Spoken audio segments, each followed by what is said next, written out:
So I play with a lot of folks who want to break 80 or get down to a single digit handicap. And while they all want to make swing changes, a lot of them aren't sure where to start. So in this video, we'll talk about the top 5 swing issues that I see that, while they're not necessarily deal breakers, they'll definitely get in your way. And basically, you're going to start playing the game on hard mode, which we all know you don't need to play golf on any harder mode than you already have. So let's talk about those 5 things. My favorite's number 5. And at the end, I've thrown in a bonus tip that's super easy to do. You can do it basically all the time, even when you're not at the course, and it will improve your club face control and your perfect ball contact. So stick around for those. Let's get into these 5.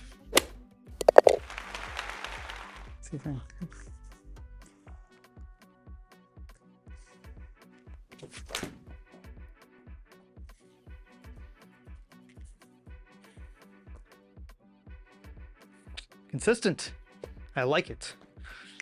All right, so the first issue I see that is really common, but also kind of sneaky, it even sneaks up on me sometimes when I'm a little stressed on the golf course, is bending the knees too much.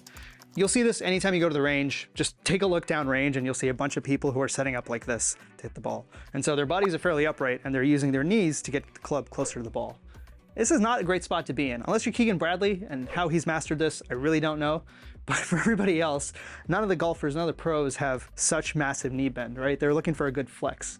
The problem with having your knees so bent is it either locks your hips out, right? So you're just gonna have a really armsy swing trying to hit the ball, or it's gonna get your hips too involved, and that's gonna mean a really wide and shallow club takeaway / shoulder turn.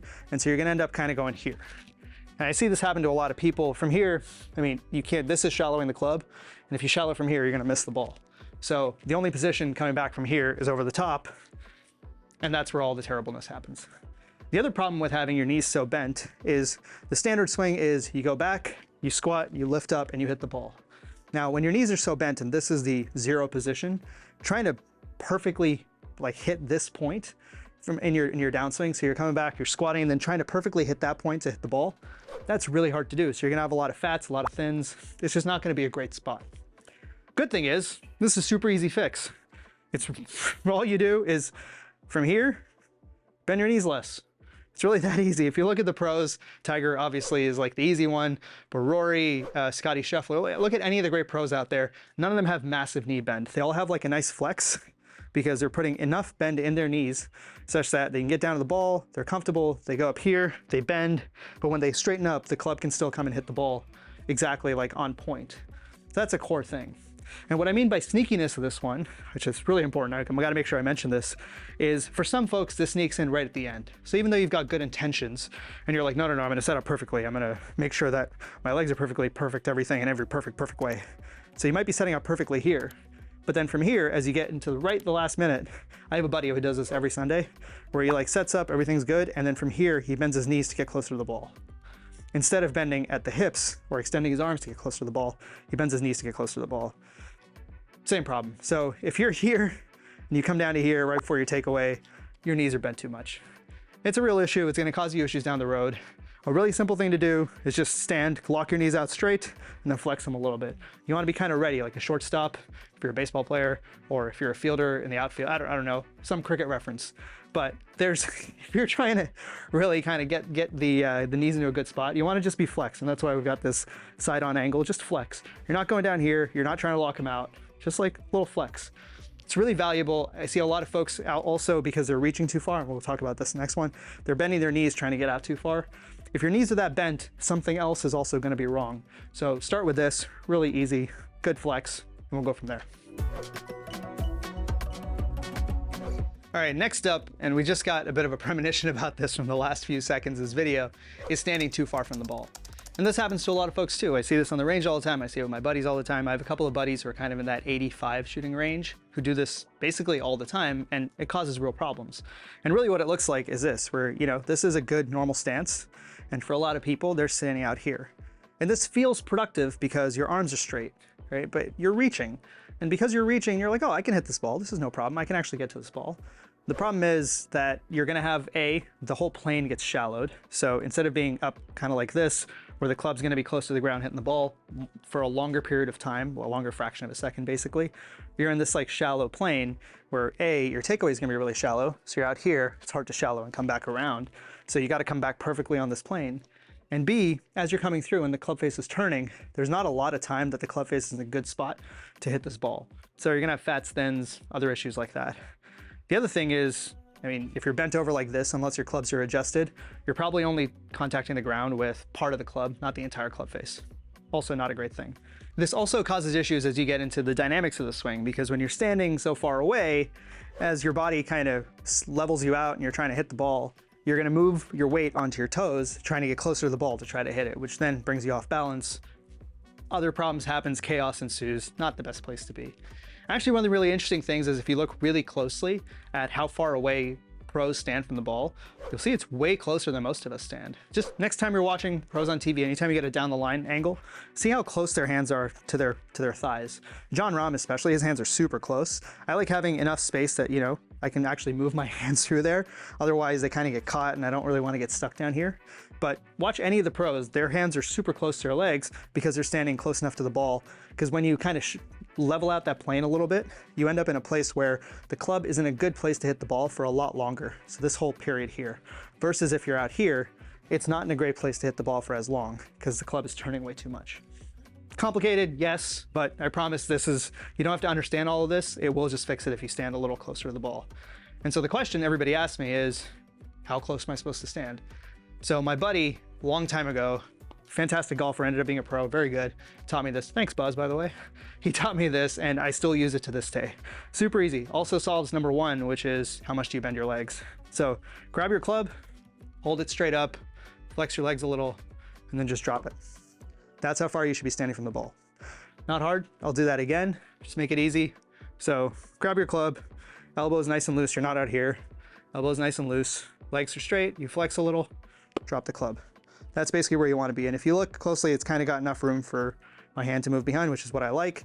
I'm not out here, right? And I'm not too close. So again, just flex, drop the club head. There you go. It's a good spot. I'm balanced. The weight's in the middle of my feet. We're good to go. We're going to have great swing. Get in the middle. Everything's going to be fantastic. Next up is one that is also very familiar to me. I did this for a long time. Maybe it's familiar to you too, and that is having a swing that is a little too long. All right, you've probably seen this all the time when you go to the range, and it's really because, you know, it's not really our fault. It's because the brain tends to think that the more effort you put into something, the better it's gonna be. And so the mind tends to think, well, the longer I have the swing, the better I'm gonna hit this ball. Maybe, except the problem is when you're taking this big long swing and you're out over here, now you got a whole bunch of extra things to line up to get down to here. And at this point, we've got some distance, right? You're getting down to the 80s shooting, so you've got some distance, but the problem is you're not lining it up properly as well. So shortening the swing, not necessarily a bad idea. And if you watch the pros, you know, some of the guys who are doing really well right now, Tony Finau, Jon Rahm, even Rory, when he's at the top of his swing, his left arm is kind of here.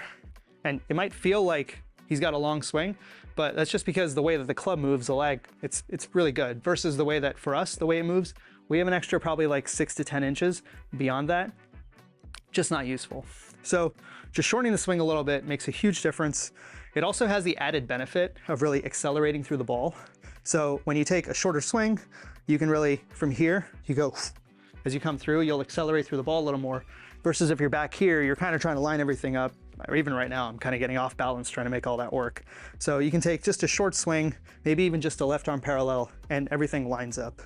And you can accelerate through that ball, which will be much better. You put better backspin on it, it's a little more controllable, etc. So something like this, nice and short. Right? Didn't have to take it a long way. I still hit that ball 150 something yards. It was like a half swing.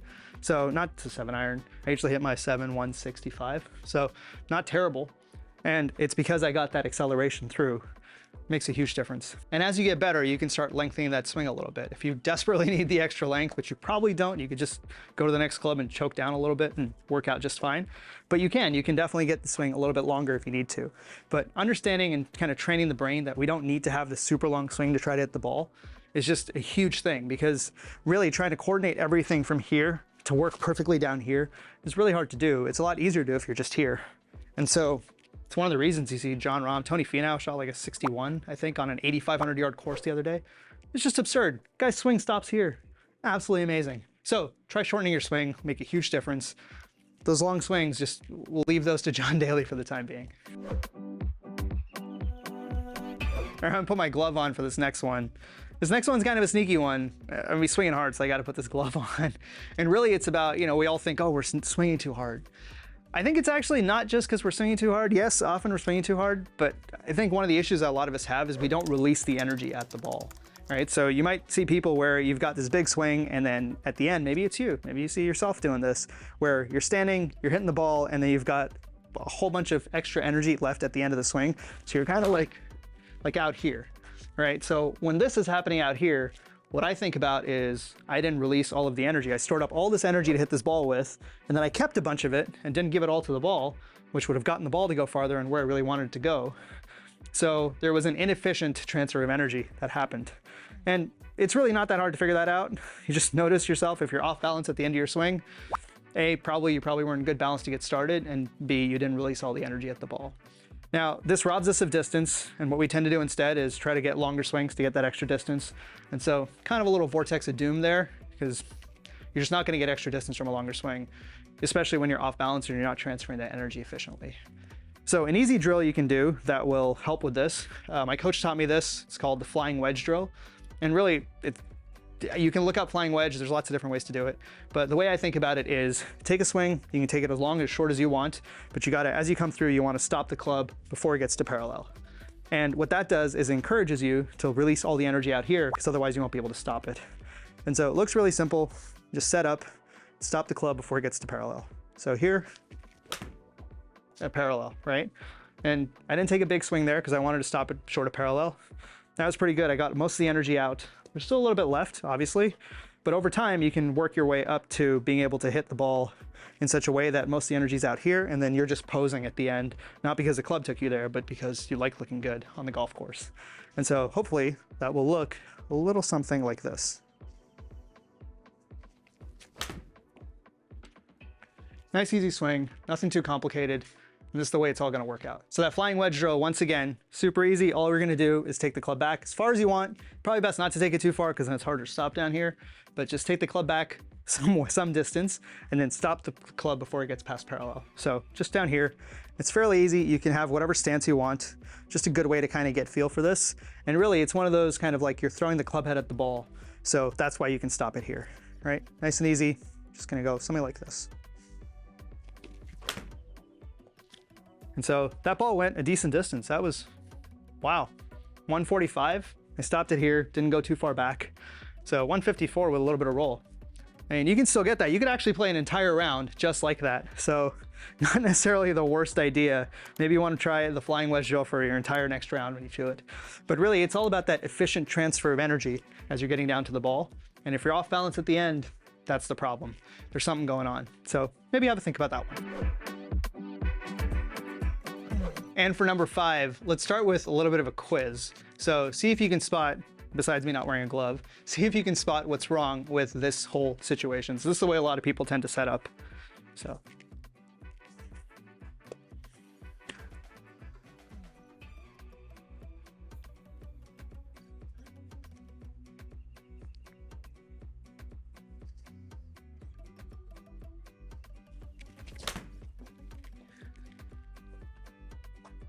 That was not a great shot. Did you see what was wrong with that? The thing that stood out to me was, and the thing I was trying to do, was you may have noticed that I did not look at the target once while I set up to hit that ball.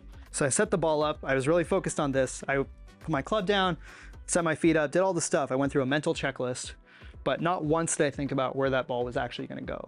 I was thinking about all the other stuff, like, okay, my feet are good, my hands are good, keep my left arm straight, make sure I keep my weight on my back foot here as I'm coming through.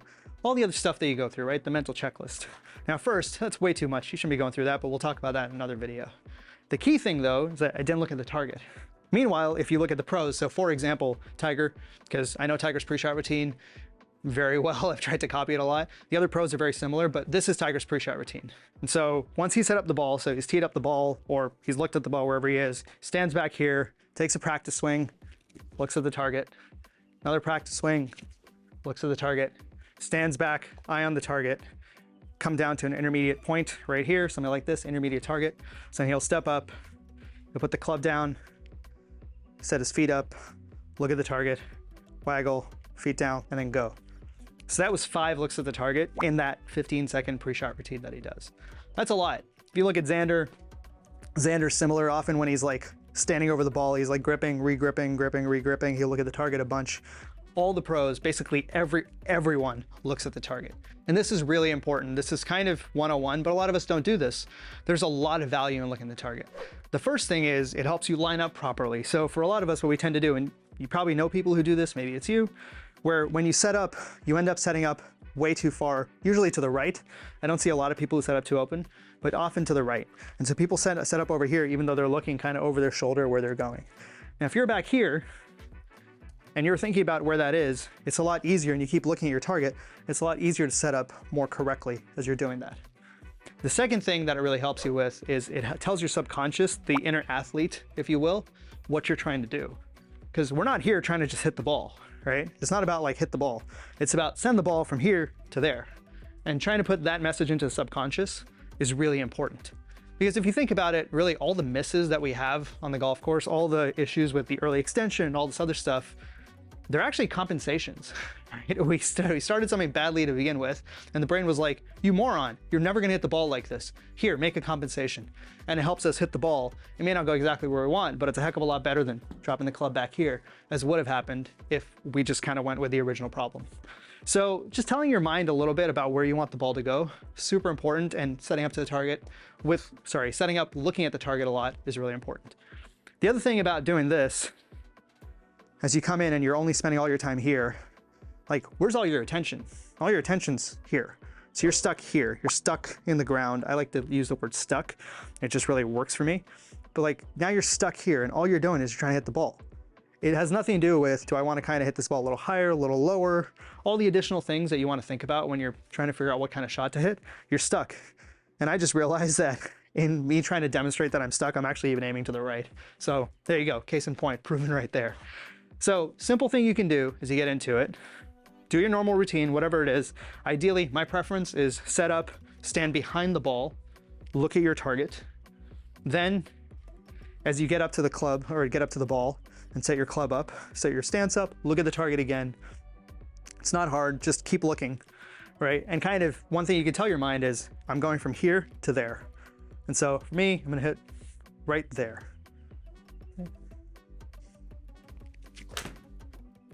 That's exactly where I was aiming, trying to put a little bit of draw on that. I don't know if it worked. Worked out, not too bad. So there you go, that's kind of where all my shots have been going, so pretty consistent versus the one that I did not look at the target, was out here. So there you go, the math doesn't lie. It's not really math. You know what I mean. All right, and with that, we come to our bonus topic, which, thank you for waiting. I guarantee it'll be absolutely worth it. I 100% guarantee, that's 2 guarantees now, that this will absolutely help your game. So I'm gonna switch out my 7 for a wedge here, because wedges are a little bit more common. People have extra ones waiting, sitting around the house. And this is laughably simple, but I promise it'll really help. And all that is you grab a wedge or grab any club you want and put it next to your couch. So, or wherever you spend the most time. I tend to spend a lot of time around the couch. But having a wedge there, having something there that you can, pretty regularly just kind of grip, so you can work on your grip a little bit. And the biggest thing actually about this whole thing is your brain tends to know where your hands are, and it tends to believe that your hands do all the work. But in golf, the work is being done by the club face. And so what we really need to do is build this proprioception, this awareness of where the club head is versus where our hands are. Because the work's not being done here, the work is done out there, right? At whatever length that might be, depending on what club you're hitting. So having one of these by the couch helps your brain kind of understand, oh, this is the extension of my hands. This is where everything's gonna happen. And that's one of the things, you see kids do this all the time. When you're, say you're like 9, 10 years old, you get a set of golf clubs. You're carrying those golf clubs with you, maybe not all of them, but at least one of them with you all the time, everywhere you go. And that's how they tend to get really good. And when you see the pros, the pros are often like, doing like little tricks and stuff with a golf ball. It's because they spend so much time hanging out with their golf clubs that they understand these things become an extension of them. So super simple thing. It's also a really useful thing for beginners. So if you have any friends who are learning to play golf, one of the biggest suggestions I give people, or one of the most useful suggestions I give people, is grab a club, put it by your couch. Grip is so important, so you'll be able to work on your grip, and you'll be training your brain about where the real mass of this club is and how you can hit stuff. And eventually you get to a point, maybe you can get yourself a little chipping net at home or something, but eventually you get to a point where it's just gonna be automatic, and you can do all this stuff so easily because you understand exactly where all this stuff is. So you wanna hit this thing a little high, no problem. Like, didn't even have to think about it because I have like 3 of these at home next to my couch. They're really useful, very, very helpful there. So anyway, that's the bonus tip. Grab one and grab a wedge. I mean, this is also a great excuse to buy a wedge if you need an extra one. Maybe you want a new wedge next to your couch. Wasn't me. I did not advise you to do this. But yeah, hopefully this is helpful. Thank you for being here, and see you next time. Ciao.